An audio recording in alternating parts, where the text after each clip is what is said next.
Scope of practice. There are some jobs out there that have very little overlap. For example, a pharmacist may give a vaccine, a nurse may give a vaccine, but most of their job is going to look very different.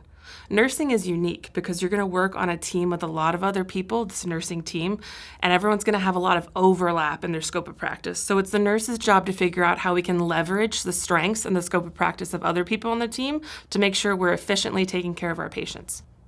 Let's talk about the 5 rights of delegation. First, we have right task. You have to make sure that the thing you're delegating is appropriate for the person you're giving it to. First off, it needs to be within their scope of practice. Usually it's a routine task with minimal risk, and it has a predictable outcome. The nurse is the one who's using the critical thinking here and making decisions about what has minimal or more risk. Next up, we have right circumstances. It should be a stable client, and they should have adequate resources and supervision to do that job. Next up, we have right person. That person should have competence in the task that we're delegating prior to us delegating it. And then also knowing that they have the appropriate knowledge, skills, and abilities to do that task. A lot of times it's going to be the RN delegating to an LPN and a UAP, or the LPN delegating to a UAP, or an RN delegating to other RNs.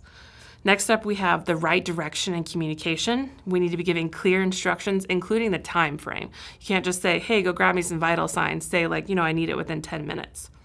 We also need to communicate the specific needs of the client. If you ask someone to go help feed a client and they're on thickened liquids, that's something you have to communicate. Make sure you're using thickened liquids when you go feed this client.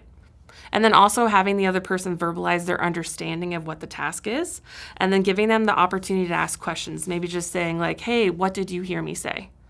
And lastly, we have right supervision and evaluation. Just because you've delegated a task doesn't mean you've delegated responsibility. The nurse still has responsibility for the outcome. They have to follow up here.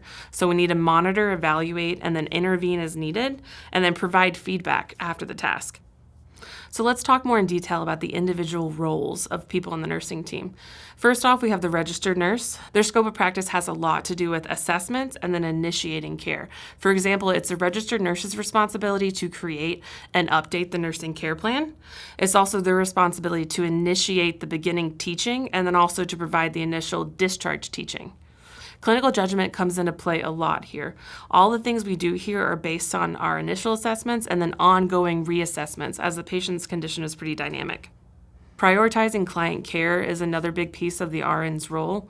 You have to decide how you can use the people on your team to delegate tasks, what needs to get done first, and how to make that happen. Also, initiating any kind of blood product, giving a blood transfusion, there's a lot more risk here because they could have some kind of reaction, so this is more the registered nurse's job. Next up, we have the licensed practical nurse, the LPN. Their scope of practice is really similar to the registered nurse, but it's a bit more narrow. So let's talk through some things that are commonly delegated here.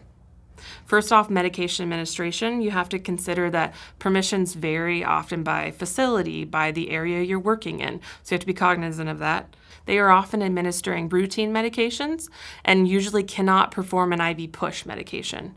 Other examples include a sterile procedure, a dressing change or suctioning, urinary catheterization, ostomy and wound care, ensuring tube patency, performing enteral feeding, auscultating, lung and bowel sounds. And then, of course, they still do the nursing roles of monitoring the RN's findings or reinforcing that teaching or contributing to the care plan, but they do that together with the RN.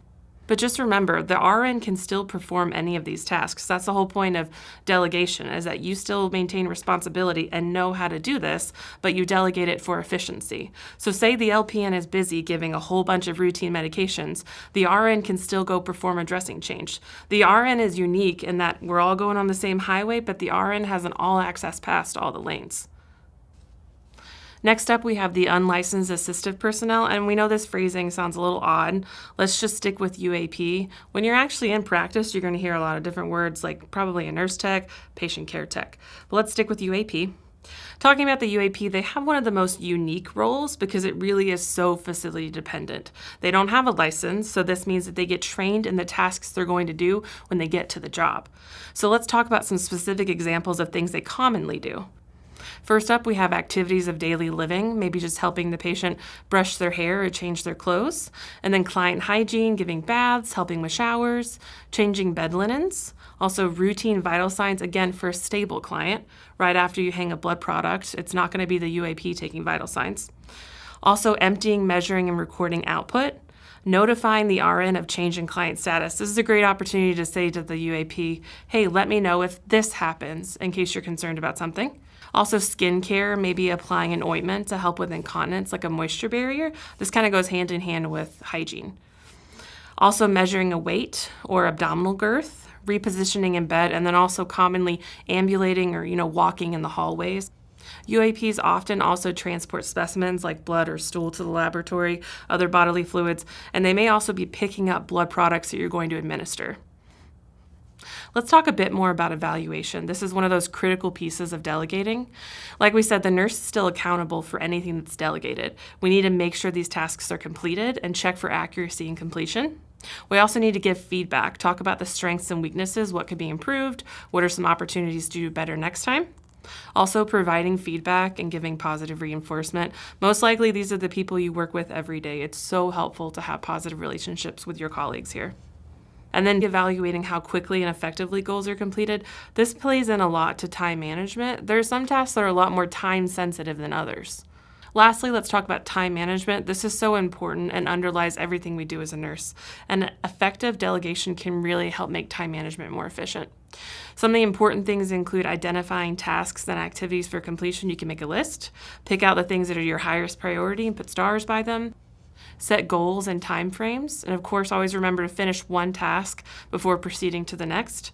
And then consistently throughout the day, you'll have to reprioritize tasks based on what's remaining, what comes up unexpectedly that you maybe didn't know. And then consistently throughout the day, you'll have to reprioritize based on your remaining tasks and the things that pop up unexpectedly that you haven't planned for. And then another helpful piece is dividing tasks into smaller, more manageable parts. This is really where delegation can be helpful because you can delegate some of those smaller pieces.